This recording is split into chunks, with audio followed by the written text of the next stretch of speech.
Happy New Year 2025, everyone. This is Cheryl Samson Ramirez.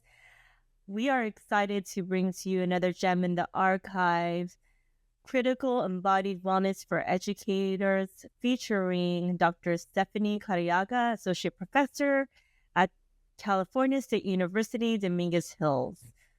The host for this episode is Sheena Katz. We are exploring what are some strategies for educators in this current climate and how can they practice wellness. We hope that you enjoy this episode.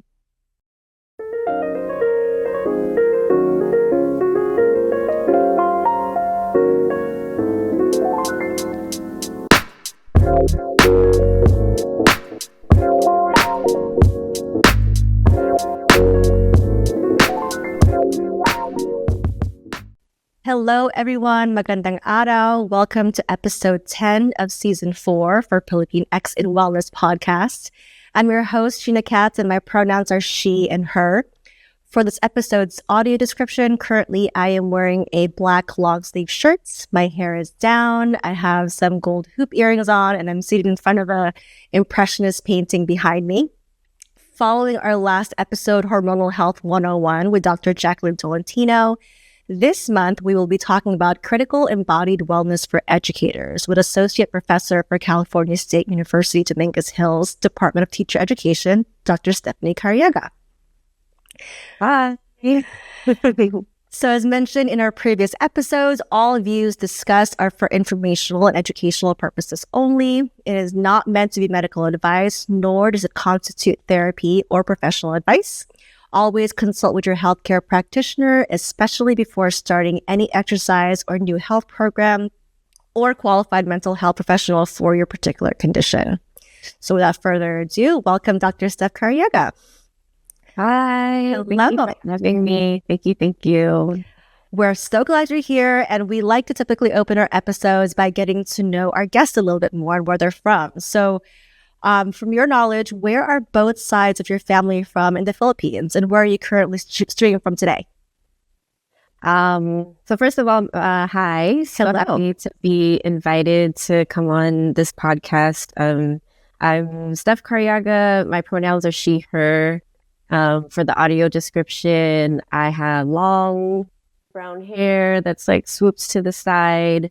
I have brown lipstick on. I have some orange monarch beaded earrings as a nod to my family that loves butterflies.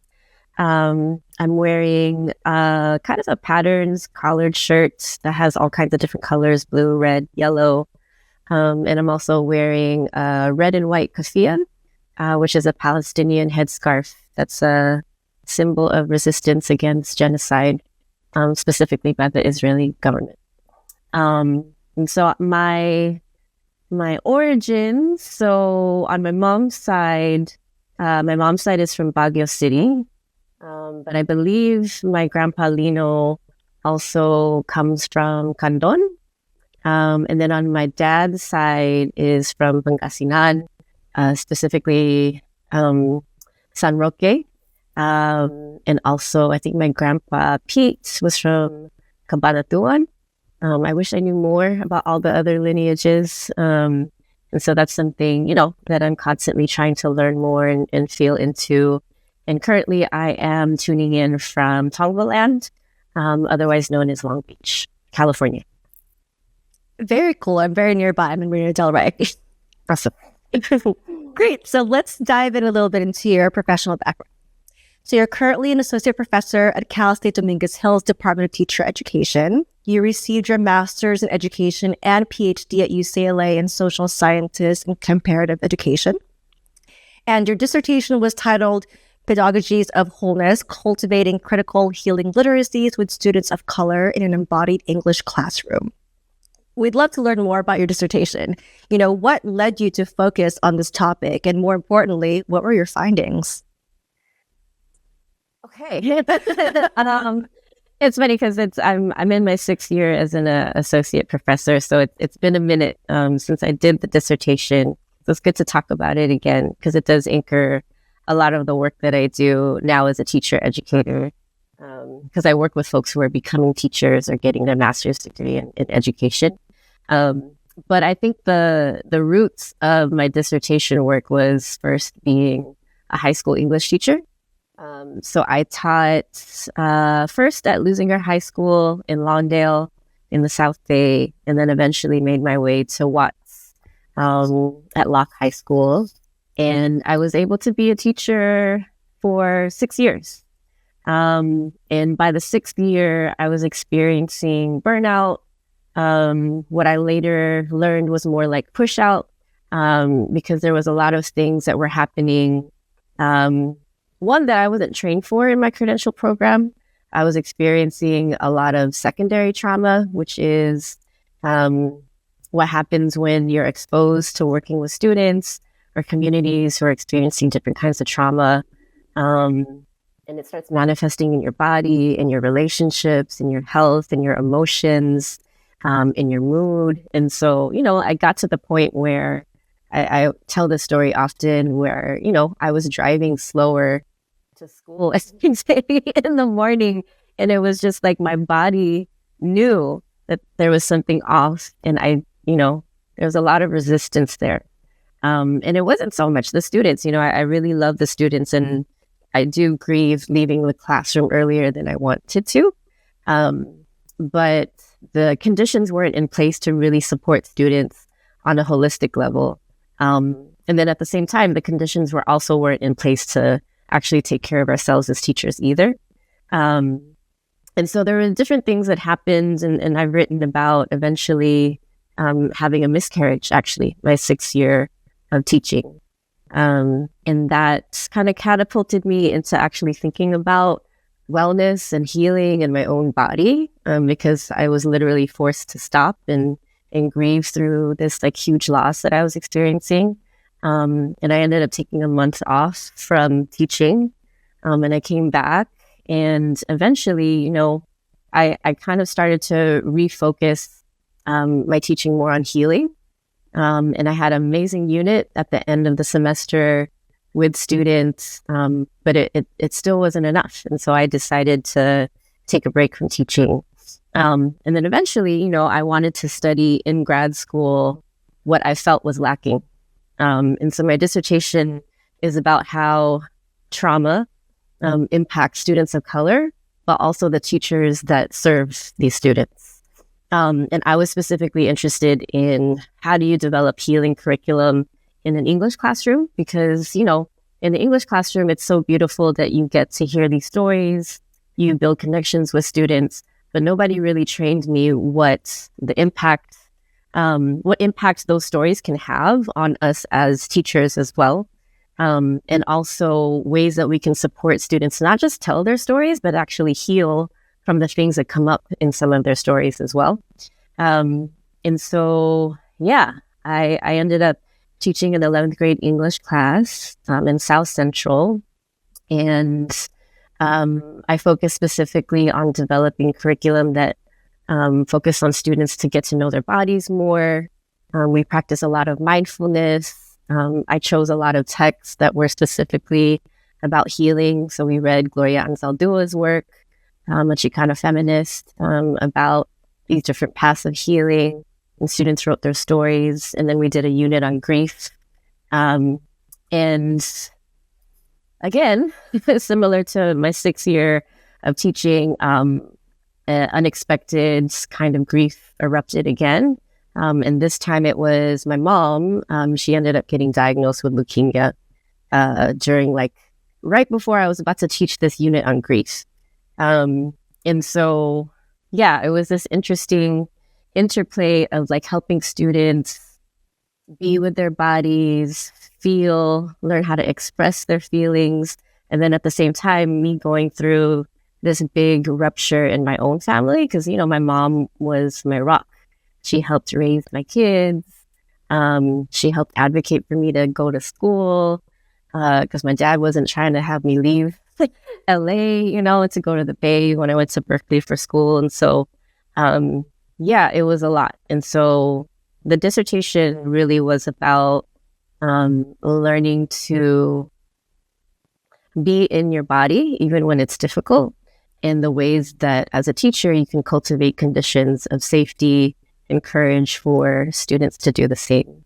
So that's a little bit about my dissertation. Wow, that's incredible. It sounds like you really tapped into the parallel life experiences that led you to centering on the healing in your work, right? Which is, I'm sure, resonated more with your students because it was coming from a very real place. Yeah. And, you know, often what I find happens when I do this work where I invite folks to be in their bodies in a school setting, whether it's a high school classroom or even a classroom at Dominguez Hills where these folks are becoming teachers, right? There's like a super awkward vibe because we've been taught in schools not to feel. Yep. Right? We've been taught that feeling is either unprofessional. That's what I was told when I was a teacher in so many different ways, that feeling is often too much, specifically for folks of color, specifically for Black, Indigenous folks, trans folks, queer folks, anybody who is on the margins of society, right? Like it feels like it's too much. And on the other side of that, when you can cultivate a sense of an environment where it's okay to feel and there's no like right or wrong way to feel. It's interesting what happened in the classroom where, you know, every time I've done I do these things called mindful minutes in all of my class where we just start off class not talking about curriculum, just really doing different activities, whether it's like guided breathing or just pausing and listening to music or coloring. And just these kind of really micro things, if you keep practicing them consistently, it creates an amazing shift in classrooms that I feel like is necessary, not just for students, but also for teachers themselves, because it gives them permission to be human and not just be a teacher. Like I actually love experiencing mindful minutes with students because then I just get to vibe out with them, you know? That's incredible. The fact that you start off your class saying it's okay to feel is already kind of a game changer because I never heard that in my classrooms growing up. Yeah. So let's hone in on the title of our episode, which is Critical Embodied Wellness for Educators. This, I believe, is also the title of a professional development opportunity that you offered at Dominguez Hills, where educators can learn, practice, and enact wellness strategies to better care for themselves, students, and school communities. This is definitely still a very current and relevant topic for educators, as you know. So who did you have in mind when you developed this course, and what did you hope to address? I know you were pulling from your own experiences, but who were you building it for? For me? Yeah. First and foremost, like it was something that it was a space similar, you know, to my dissertation work. It was a space that I feel like I didn't have as a teacher. And it's I'm part of different communities, like the People's Education Movement, which is like a grassroots teacher organizer space that started in LA, and there's chapters in the Bay and in Chicago.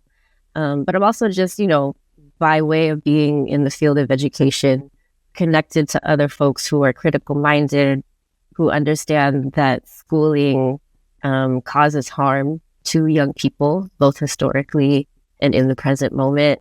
And they're not designed for us to be free.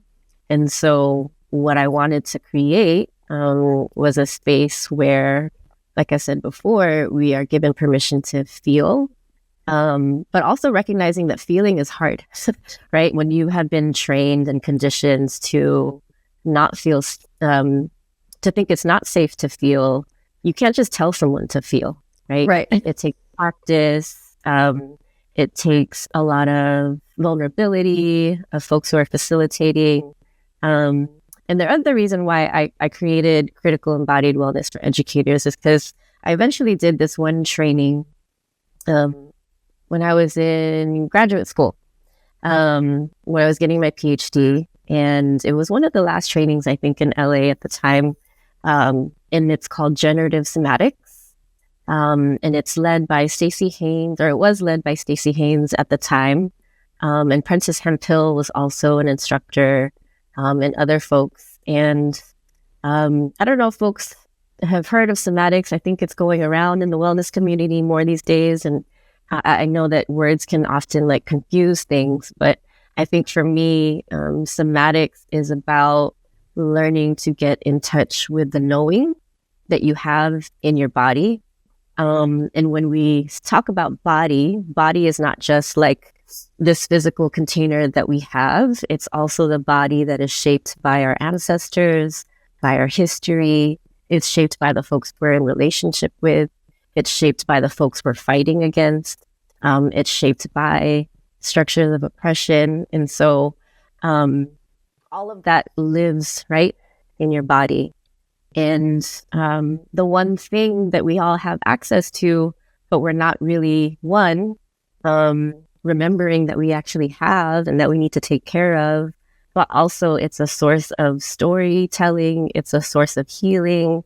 It's a source of transformation. Like, how do we center the body as a space for inquiry to get to know ourselves more, like what triggers us, what our wounds are, what our desires are, what our purpose is as educators. Because oftentimes, again, when we're in the grind of teaching, and I imagine in other occupations as well, we're often taken away from all of those things, right? Through capitalism, through all kinds of stuff, because we're forced to be compliant or productive, or again, quote unquote, professional, right?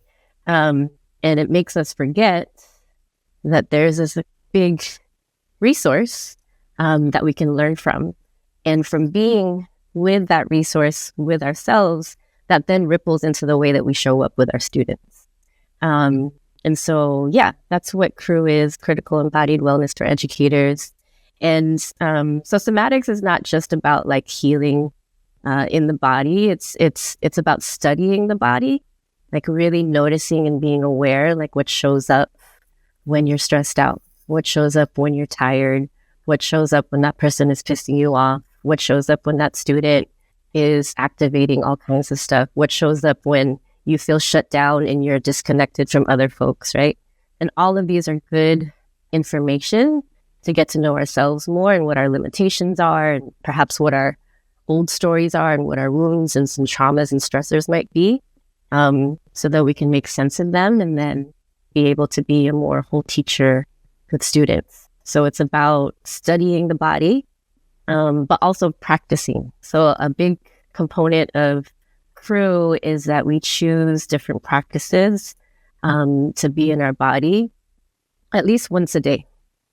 Because in the world of somatics, they say that, you know, in order to practice something and make it like muscle memory, you have to practice it at least 300 times, right? And then to move from muscle memory into like embodiment, like even when there's pressure around you, this is something that is like comes authentically from your body, even when you're stressed out, like it takes 3,000 times to do. And so what we try to stress is like choose something that helps you be in your body. And it's usually really simple. It's like pausing, right? Like we can just give a pause and we can notice like what's happening in our bodies. Or it can be something connected to nature. It could be something around rest. We had one participant who's still in CREW this semester. He would take naps during his prep period. So like intentional rest, right? It's not just practicing to do it, but it's like intentional for the sake of something. And usually it's for the sake of refusing the violence of schooling. Because schooling often tells us you don't deserve to rest.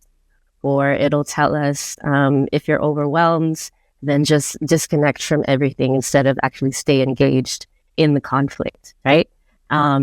And so it's this idea of kind of remapping all the different stuff that happens in our body, our mind, our spirit, and to see some kind of change that happens from the inside out. I'm so glad that you clarified somatic, because that you're right, that is popping up. That term is popping up in a lot of wellness practices today, but not really talking about the root of it. So thank you for doing that. Yeah. So speaking of self-care, you know, when telling educators to prioritize self-care, this can sometimes be met with, eyes rolled or pushback from educators, right? Asking for increased mental health support, smaller classroom sizes, even adult support in the classroom, coupled with a decrease in instructional demands. What are some of the strategies that you talk about in your course, other ones to establish and maintain critical embodied wellness for educators? I know you mentioned a couple of different examples, but is there anything else that could be helpful that you talk about in your course? Yeah, well, I think one good thing is to kind of back up a bit before even talking about practice and just talk about this idea of self-care. I know there's like some folks who are like, no, I have to take care of myself. That's really important, right? And then there's the other group of folks who are like, no, it's about collective care, right? It's not just about the self, because that could be self-centered, and then that's like reinforcing all kinds of other stuff, right? And I, through my different studies and just through the different teachers that I've been exposed to throughout my life, I draw a lot from Black and brown feminists. So like Gloria Anzaldúa, I mentioned before, but Bell Hooks as well. And so Bell Hooks talks about how for Black feminists, the self is not something that is tied, that is not disconnected from other things, right? The self is always going to be connected to community, whether it's your family, your ancestors, your larger community, your culture, all of that stuff, right? And so I actually find the binary distinction between self and collective care to be incongruent with what we try to practice in critical embodied wellness for educators, right? I think it goes along with this idea of kapwa that I've heard, in Filipino culture. Chicana folks say in Lakesh, right? You are my other me, right? And so it's like, I take care of myself, yes, because I deserve to take care of myself, but I also take care of myself because I know I'm connected to others and I want to be of service to others, right? And I know it can get tricky because sometimes taking care of ourselves might then again be connected to like productivity and like, and that can lead to burnout. And so I actually think it's important to still talk about self-care, especially from a feminist perspective, because often it's the women or the femme folks who are often asked to take on emotional labor, right? Who are often told to sacrifice themselves at the expense of the community. And so I think it's equally important to talk about self and collective care and talk about how those are related to each other, right? And so, yeah, I just wanted to share that. And then in terms of practices, yeah, there's a lot, right?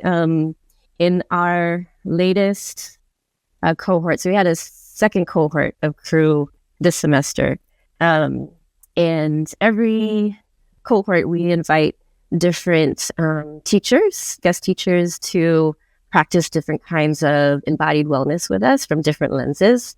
And we wanted to really connect to the elements this semester. And so when we talked about land and the earth, I invited somebody named Nenu Cruz, who is a teacher of Raitos de Sol. And they actually taught my own kids in an outdoor dual language Spanish program. But it's beautiful because it's like I don't think Nenu explicitly calls it this, but it is decolonial in that it's teaching young folks to be, they're already connected to the land, right? Young folks are already connected. So it's like really cherishing that and channeling that through different ways of being out in nature. And so we basically went to a nature park in Long Beach on Tongva land, and Nenu invited us to do what's called a forest bath. I don't know if you've heard of a forest bath. I haven't. Tell us about it. It's basically just like a mindful walk, right? And again, going back to somatics, it's like noticing what comes up in your body. What is your body telling you through what it's doing? And then also, how do you practice something that's intentional, that brings about some kind of change that you want, right? So often folks would notice, like, as soon as they started, like, what was supposed to be like a mindful walk through the park, because it's beautiful, right? There's trees, there's just animals everywhere, there's sounds, there's smells. But the teachers in the cohort would notice how fast they were walking, right? Like, interesting. by default, right? Because the body is also like, it carries habits, right? And those habits usually protect us from something. And so usually teachers find themselves just moving really fast because we have to do the thing, right? We have to produce the thing. We have to get to the curriculum. We got to get to fifth period or whatever. And so when they notice that, they're like, okay, yeah, thank you.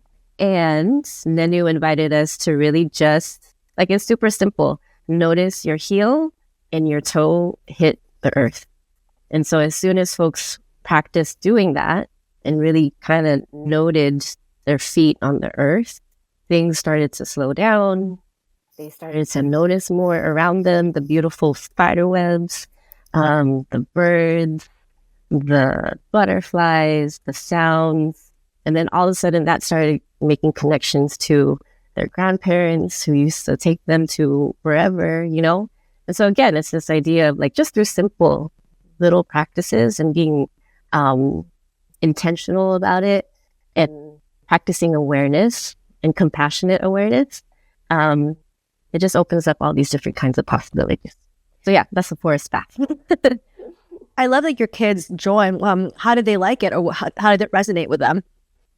I mean, it's amazing. I always tell Menu that we're so grateful, especially we found Raitos de Sol during the pandemic.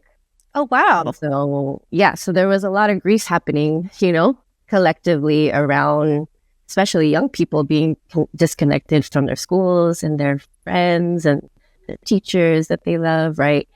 And so luckily they started doing this outdoor program that felt safer for us, right, at the time. And yeah, like my youngest child, Lino, who is named after my grandpa, my mom's dad, I learned that when they have big feelings, one way that helps them kind of come back to themselves and come back to the present is to be able to connect to a tree.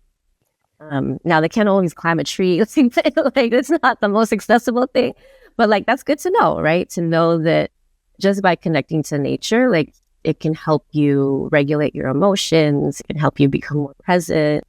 But also, again, like in a compassionate way, right? Because oftentimes in schools, there's this new kind of upstream of social emotional learning, which is great. But oftentimes the way it's taught is like, okay, you're mad. Okay, well, let's figure out how to calm down. Okay, you're calmed down. Okay, now let's learn this thing, right? Versus, oh, you're angry. Let's figure out why you're angry. What, did somebody hurt your feelings? Is there something you want to communicate to that person who hurt your feelings, right? That comes more from a compassionate place of like getting to know what's showing up for you and in this relationship or ruptured relationship, instead of like, let's just do this thing that sounds good in order to just keep doing the same thing we keep doing in schools that actually harms children. That's incredible. And the fact that you found all this during the pandemic is crazy and great. Yeah, we're very, very lucky. And they still go through the program on like a seasonal basis in the summer. So we're really happy. That's wonderful.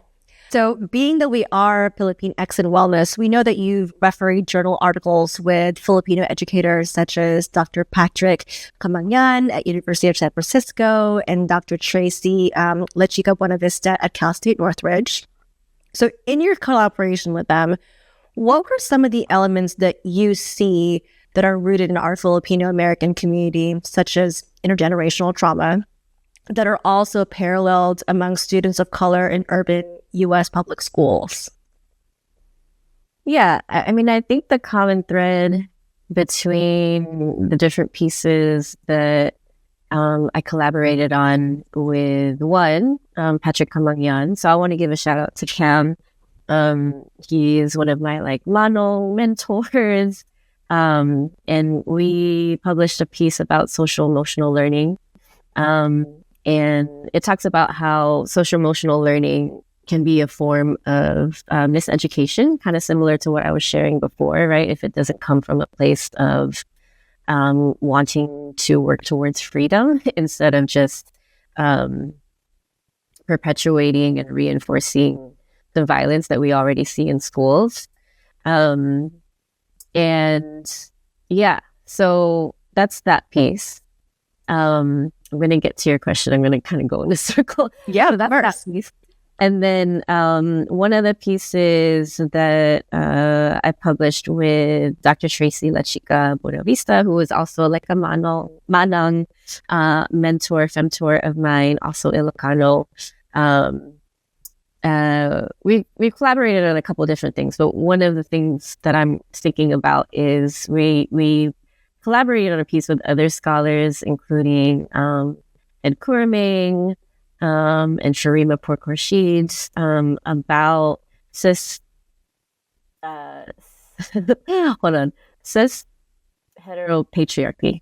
Us academics like to use long ass words. I'm sorry. So that's a very long word. Yeah, you're right. But basically talking about how in critical educator spaces, right? So educators who are focused on justice, sometimes we don't pause to actually acknowledge that the harm that we're trying to fight against, we actually often replicate in our smaller communities against each other, right? Specifically about gender violence. And so all that to say, so those two pieces combined, right? I think when I try to connect it to the Filipino American community, I think what all of those pieces combined help us to understand is that when we are experiencing trauma or conflict, often kind of the mainstream lens is to just attack what's happening in the present moment as like an interpersonal issue, right? But what we try to uplift is that whatever conflicts that we see, whether it's like an internal conflict that shows up as an emotion, or it's an interpersonal conflict where maybe folks are beefing with each other, or somebody said something that was, can I cuss on here? Yes. So somebody said something fucked up and thank you. Somebody said something that was problematic, right? Against a woman, right? From a cisgender man to a woman. All of these are important to address, but we can get to better solutions if we actually widen our lens. And I'm kind of moving my hand to the audio description, right? Like widen our lens to think about the historical traumas that we have experienced as a people that then shapes how we show up with each other, right? And so I can share from like one of the stories that I've written about in another piece specifically about anger, right? So my grandma Mary, so that's my dad's mom.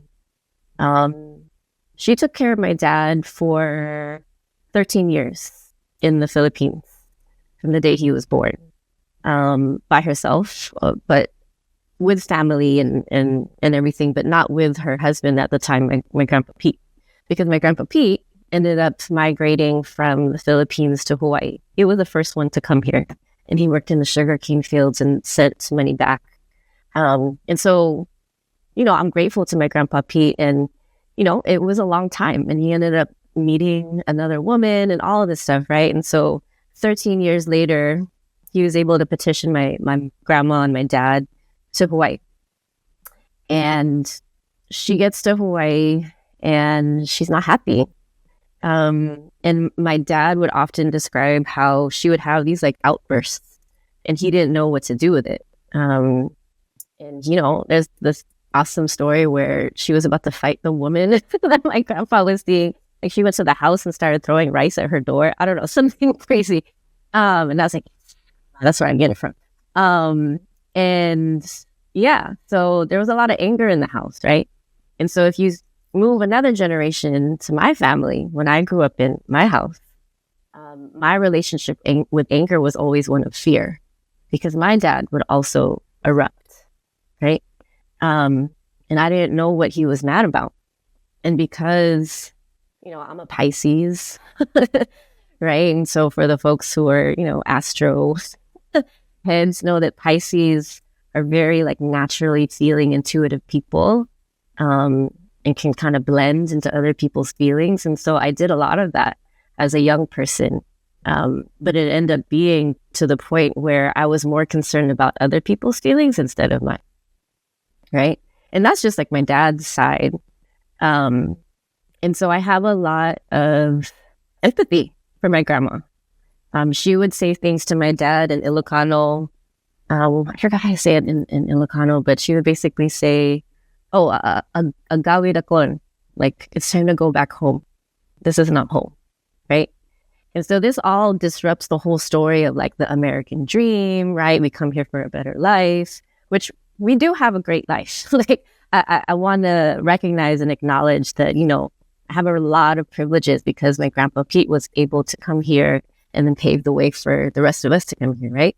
And I wonder what would have happened if, you know, imperialism didn't impact the Philippines, where there's this necessity to leave our homeland and come here. And also the relationship of anger to that, right? This unprocessed, unmetabolized anger that continues to show up through generations because maybe we're not given the language to talk about it, or maybe we're not given the permission to talk about it because we should be quote unquote grateful, right, that we're here.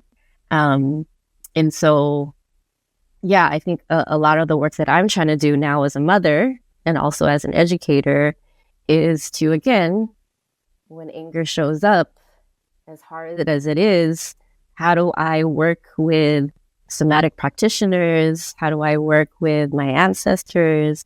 How do I work with myself and my community to develop a courage to be with that anger, so that I can make meaning of it and that I don't start to pass it on, this fear of anger, to my own kids. And it's not perfect, right? Like I still erupt, and I can show you right here, like this is a hole that I kicked in my wall during the pandemic. I wrote a piece about that. This is all in the same piece. And so, yeah, it's an ongoing process.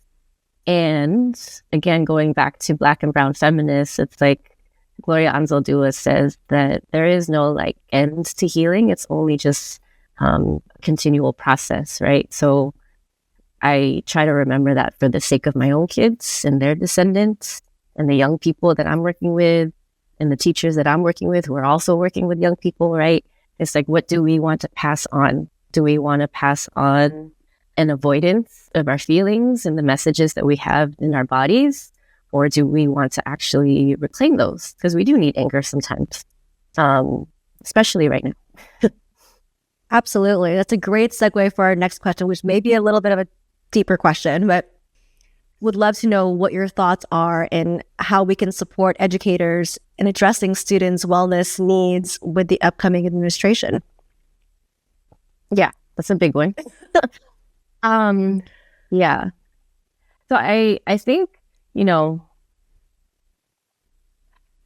in this moment, there's so many different ways, I think, to fight against and resist and acknowledge like the challenges that we're up against. So I'm thinking about how, you know, our undocumented students, students who are immigrants and that are facing a lot of fear, right? I'm thinking about our LGBTQ students who might be afraid of being themselves and being more openly themselves in this climate. I'm thinking of our Black students and our Black communities. And again, this isn't new, but it feels like it's a return to another Trump administration in which it is more permissible to actually just do all this shit out loud, right? So it's not new, but it's much more in our face and it's much more explicit and it could be much more violent, right?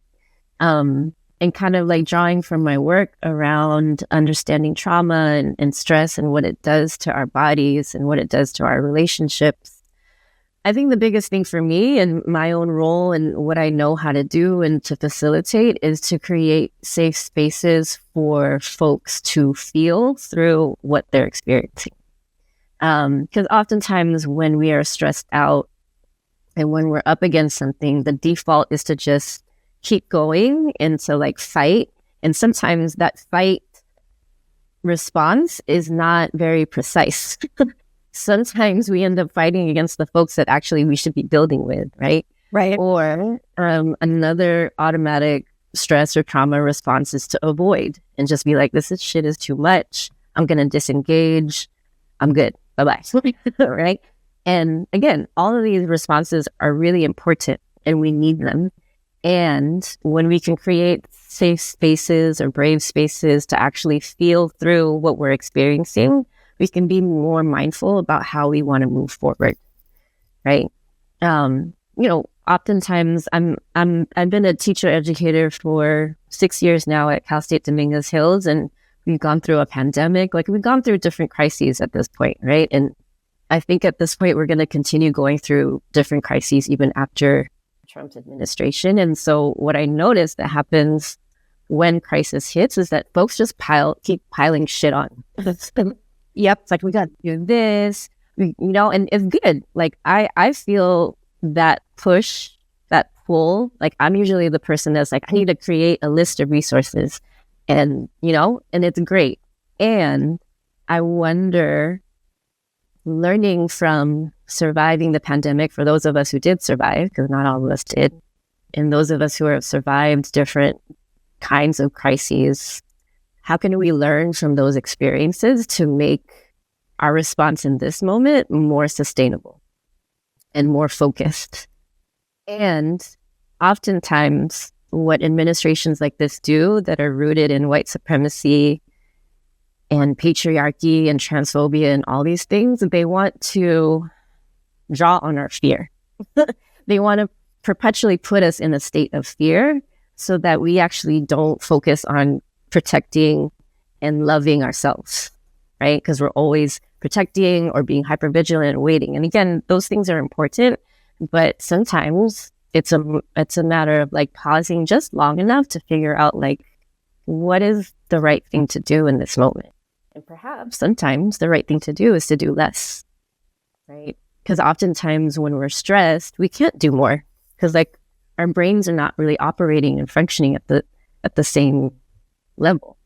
So I would say, as hard as it is, in the areas that we can, we create spaces to feel with each other, to make sense of that. And we create spaces to pause and to rest because we're going to need each other for the long haul.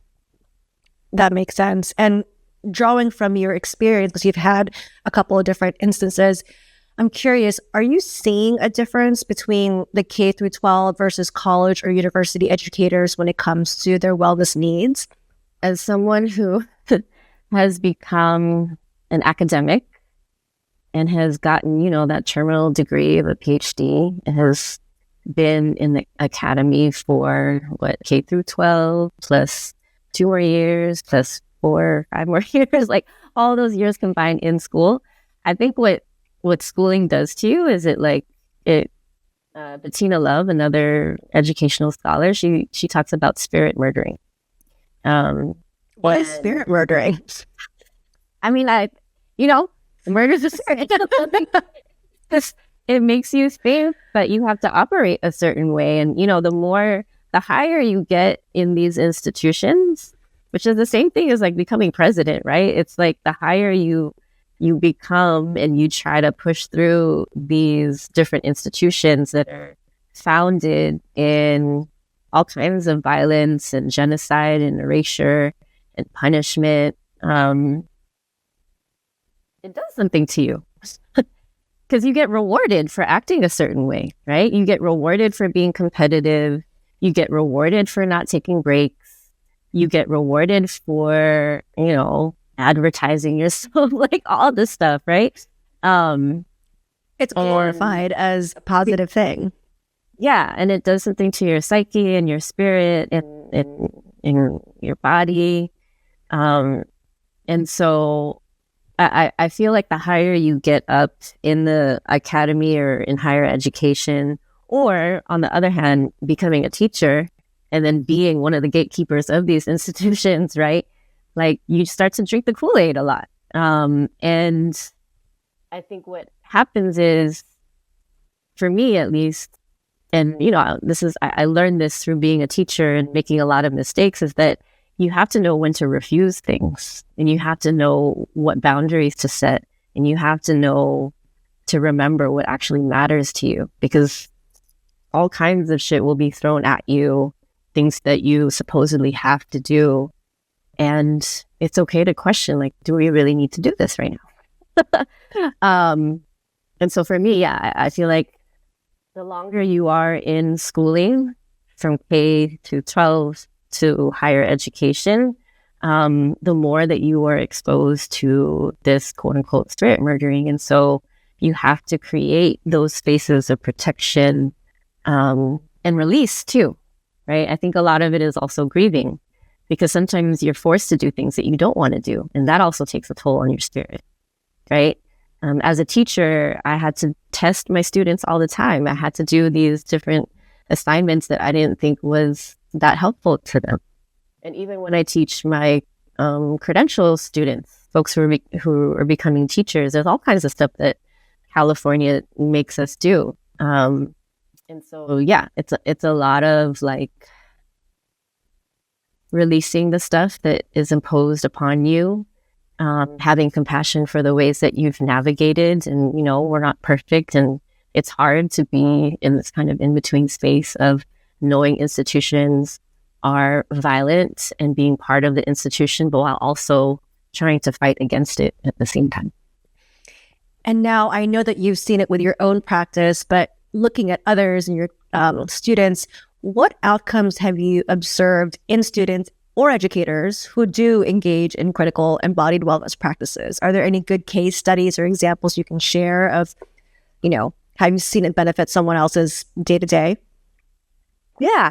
So we recently put out a blog piece about thru, and that was published through an organization called the School Crisis Recovery and Renewal Project. Again, more words, but it's SCRR. And that for educators who are interested in wellness, and educators is like expansive, like you could be a social worker, you could be an administrator, you could be a teacher. Like there's so many resources on how to deal with crisis, but also practice wellness for yourself and for students. So that's an amazing resource.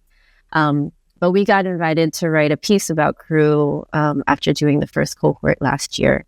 And so I wrote a piece with Melissa Marin. And so Melissa is a restorative justice practitioner from the Bay Area, Alameda to be specific.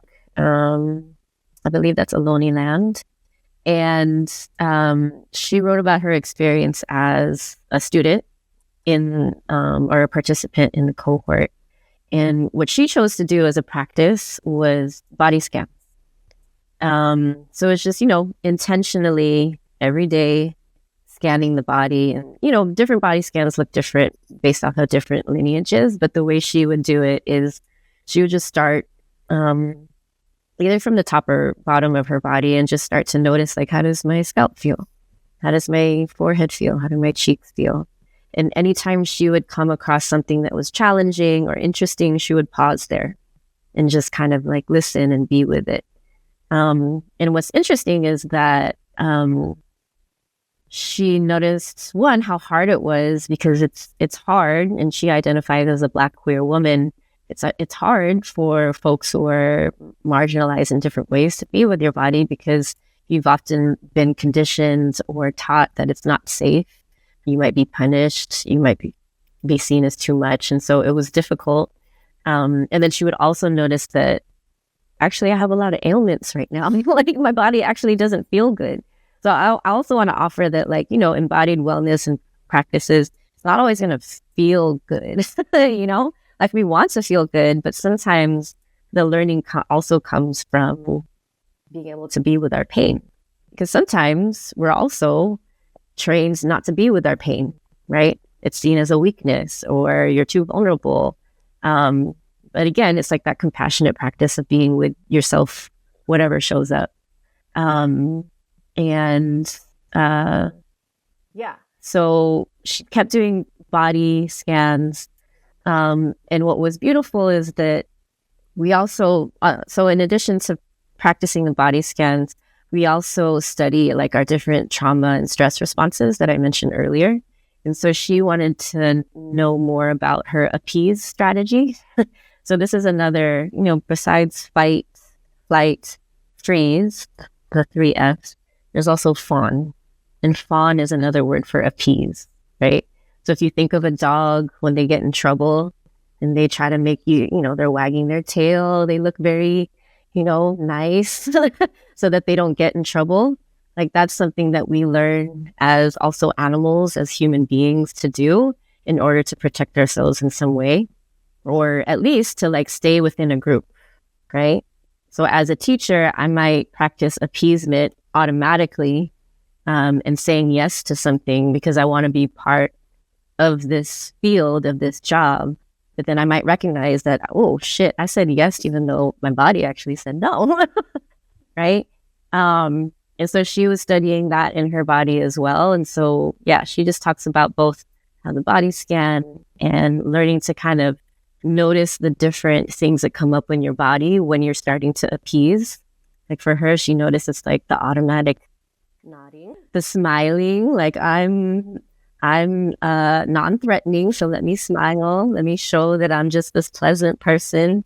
And also like for me, when I appease, my body tends to go forwards because I want to like really pay attention to the person that, on a really deep end, like I'm afraid of maybe losing you. So I'm going to really pay attention to how I can appease you and stay in this relationship, right?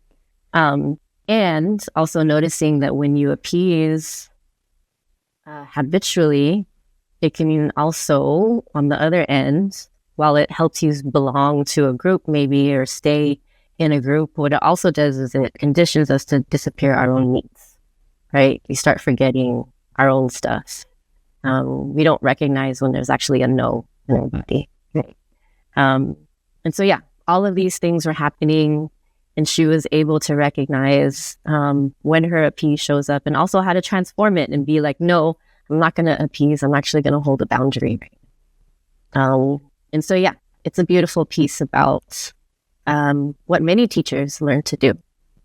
That's incredible. Just her gaining that self-awareness. And then for our listeners who may not know a lot about it, body scans, do we just start from the very top of our head to the bottom? Yeah. I mean, we could do one right now. So, so a body scan is, so what I try to teach in critical embodied wellness is that we don't just jump to the practice. We also have to cultivate some safety, some groundedness so that it gives us a good environment and to feel, right? And so before even body scanning, we can just take a few breaths, just noticing our inhale and noticing our exhale.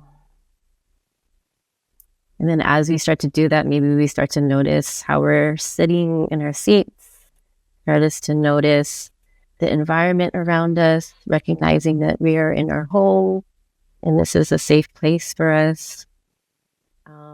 You can also kind of invite different energies into your space. So if that's ancestors or your pets or a color that makes you feel good, right?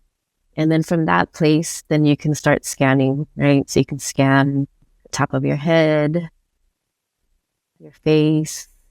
And as you scan, again, this is about just noticing. And even if the thoughts start to pop up, like, I don't feel shit, what's wrong with me? Right? And like, okay, thank you. Noted. And kind of coming back, right?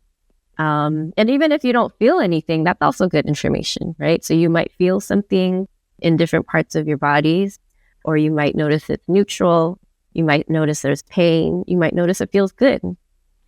And so you just keep going until you reach the end of your body or the bottom of your body. And then that's it. It can really literally just take like a minute or so. And you can also look up body scans. There's a lot of like meditations that do body scans. But what's good about this is that because we've been conditioned to not listen to our bodies, that means we don't know how it communicates with us. So the more that we do the body scans, It's like getting in touch with that language again, right? Like, oh, I'm scrunching my forehead right now. That means I'm not with this right now. I didn't even know my I often make this face and I don't know I'm doing it. Right? Or, my gut is clenched right now. Maybe this doesn't feel safe for me. Or, my heart is racing right now. And so maybe instead of saying yes, maybe I just pause before I say anything and say, hey, I don't have an answer for you right now. I'll come back to you when I'm ready to answer, right? So it's both about like studying what happens in the body, but also practicing pausing. Because that's another thing, right? In the capitalist society, we're just always going. And that's something that is habitual within us. So the more we practice it, the more our body then knows it's okay to pause right now. Thank you for explaining that. I wanted to make sure that we talk through it because you mentioned earlier that we're conditioned to not really feel. So that's a great way to kind of stop and try to feel. Yeah. And I learned another way to do that because, again, so for some of us, it might be hard to be with our body for different reasons. Everyone takes a shower, right? So when you take a shower, you use the water. And when the water touches different parts of your body, the water helps you pay attention to those different parts. So you can also, access the elements to help you too. So going back to what we talked about earlier a little bit, I wanted to circle back. When it comes to educators, pushing back and setting the boundaries to really maintain their own sanity and wellness, that can sometimes lead to punitive measures. So what are some strategies that educators can put in place to handle that type of pushback from the organizations? Yeah. So I think that's an important question, especially for right now. I think we're in a climate where there's already been pushback against so many different teachers, whether it's, like you said, taking care of yourselves, but also advocating for students or advocating for Palestine, right? There's so many different instances in which educators have been put in these really hard places and, to be super candid, like pushed out and fired, right? And I know so many educators in my community, myself included, who have been pushed out for advocating for different things. And so I think I want to answer it in a couple of different ways. So one of them is I always encourage folks to find your people. Whenever I am working with folks who are becoming teachers and like finding their placements, one of the things that I tell them to prioritize is to make sure that there's at least one person who is either like-minded, like-hearted, politically aligned, or supportive, right? Because you need, in this climate especially, you're going to need your people. And this is not something that you can do alone, nor should you do alone, right? And so at least in that way, you're not pushing back alone, you're pushing back with others, right? And then besides finding your people, it's also once you find the people, that's when you organize, right? And organize can take on different ways. It can be literal like campaigns that folks will initiate to create better conditions for wellness at a school, whether it's the treatment of teachers or students or both. But it doesn't have to necessarily look like a campaign. It can be just noticing that there's a particular issue that's impacting wellness, and that noticing who else is impacted by it, getting their stories, and then also bringing in folks who are good at protecting folks, right? Whether it's union, but I know in, some charter schools, like in my own experience, the union is not that protective of folks. And so, again, these are not perfect answers. You might even still do those things and still be up against things. And so that's like my first part of the answer, right? And my second part of the answer is, I think we also, what I'm learning from this moment in which there's so many different fights happening, right? So the fight for liberation in Palestine, the fight against climate crisis, with this Trump administration, all the stuff that they're going to be, all the stuff that we're going to be up against. I think it's also a matter of knowing when you are equipped and ready to push back no matter what. And also learning how to take turns pushing back. Because, you know, there are some of us who have privilege. So I have tenure. And so because I have tenure, I know that I can speak up more, right? I also know that I'm not Black, I'm not Palestinian, I'm not working class. And so, you know, all those different privileges that I might have, how do I leverage those? And how do I practice more risk and be more brave for the sake of protecting us all? Because all of these things that impact our wellness, it's not just something that impacts us individually. We all need each other. We all need each other to keep each other safe. And again, going back to that sustainability question, how do we take turns doing that? You know, and how do we also recognize that, like, hey, I've pushed and I can't do that anymore right now. Can somebody else do it? And so I think this is a time where we need to learn to like harness our tools of taking care of ourselves, and also learn how to be brave and push back and experience whatever they're going to throw at us. And then again, grieve whatever has been lost, and then figure out how to stay in the fight, because we're going to be here for a long time.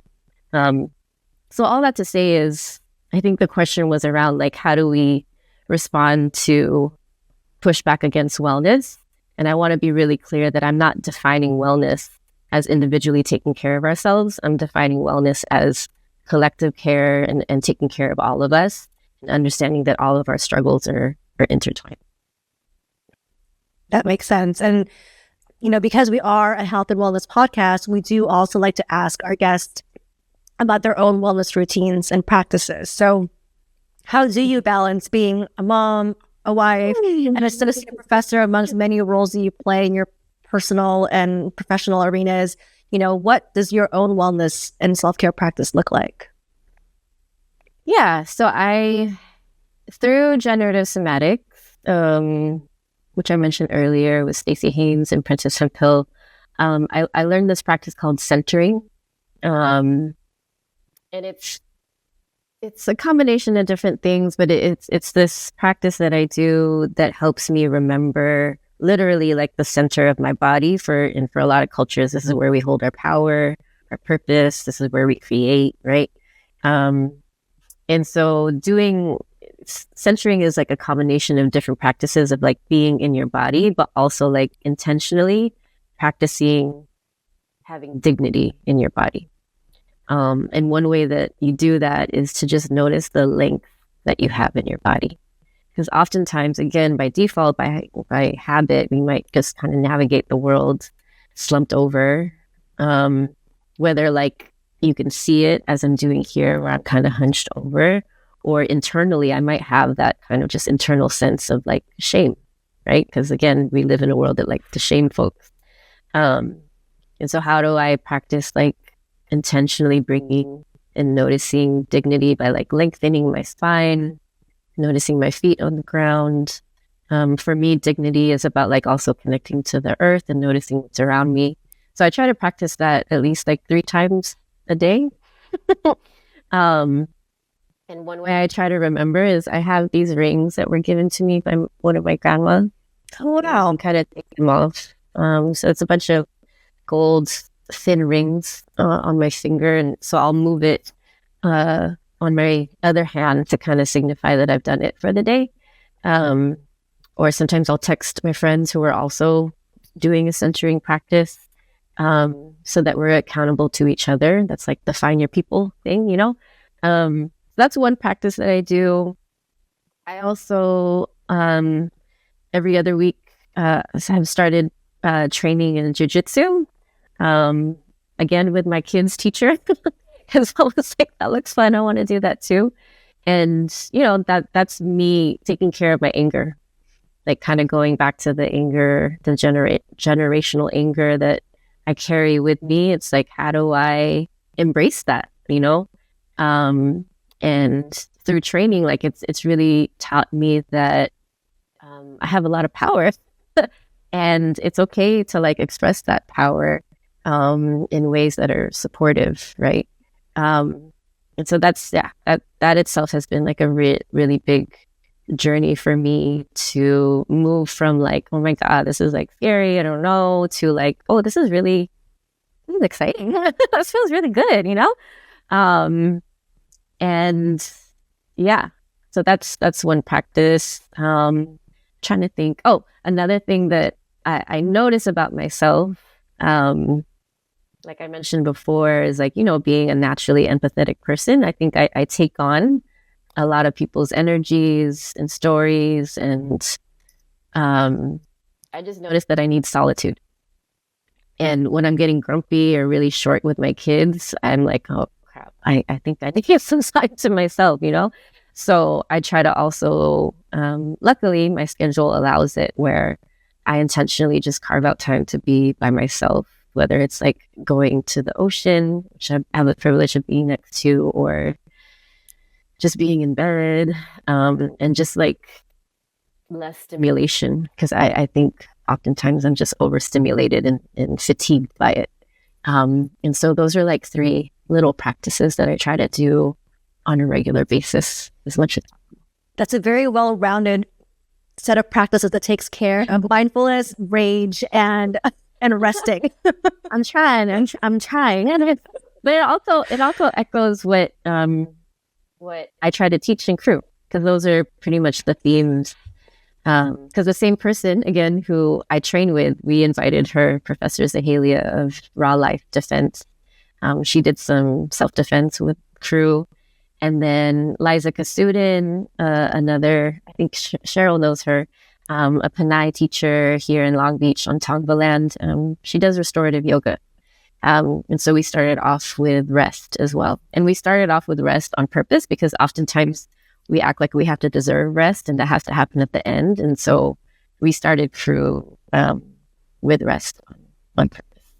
I like that you started with rest, because most people, like you said, feel that it needs to be earned. Yeah. I'm still working through that. I think we all are. Yeah. So as we begin to close, how can our community reach you if they have any additional questions, which I know they will? Let's see. So we have an Instagram. So our Instagram handle is crew, CREW for ed, for ED. So CREW for ED. And we have some highlights there. I believe there's a link to the blog piece that I mentioned earlier. And the next time we recruit a new cohort, that's where we post the application for it. So that's where you can learn more about crew. I feel like if you do like a Google Scholar search for Stephanie Cariaga, you can find the different pieces that I've mentioned. But I'm also happy to share links for this episode too, as well. And my Instagram is like a combination of like personal, professional things, which is basically what I try to practice anyway. Like I like to have boundaries, but I also I want to be a human being and a scholar and teacher at the same time. So my Instagram handle is whoobubs, HOOBUBZ. Shout out to my brothers, my 2 manongs, for giving me that random ass nickname that stuck. And for people who may want to apply for crew in the future, are there any qualifications they need to have just to apply? Oh, good question. So there is an application, and what we try to do is be intentional about selecting folks that have at least 1 year of experience as an educator. So that way you have experiences to draw from in your learning and crew. And the way we define educator is super expansive. Like it could be teachers, social workers, administrators, paraeducators, homeschool teachers. Like as long as you work with students in some capacity, whether directly or indirectly, we see you as an educator. And so again, at least 1 year of experience. The other criteria is that you have an understanding that systems of oppression exist. and that we need to resist them, and that you are ready to have a commitment of joining thru, which is a 6-month commitment of 6 meetings, roughly like once a month. And so far it's been in Cal State Dominguez Hills. We have an in-person cohort this year, but we also have a virtual cohort, and those folks are joining from like all over the place. So that's how we run it. And I'm going to be going on like an incubation period. Speaking of rest, I'm going to go on sabbatical. And so what we're going to do is go more internal with developing thru. And I'm hoping to write a book about thru. So that's what my sabbatical is for. But when we come back, we'll be relaunching the next cohort. That's incredible. Thank you for creating that space for everyone who needs it. So final words, is there anything else that you would like a community to know when it comes to critical embodied wellness for educators? I think the one thing I like to tell folks in thru is just to don't forget you have a body, and your body is here. It has helped you survive this far. It's a beautiful, powerful vessel that we have. And so there's so many different ways to get in touch with it and learn from it. It doesn't have to look like thru.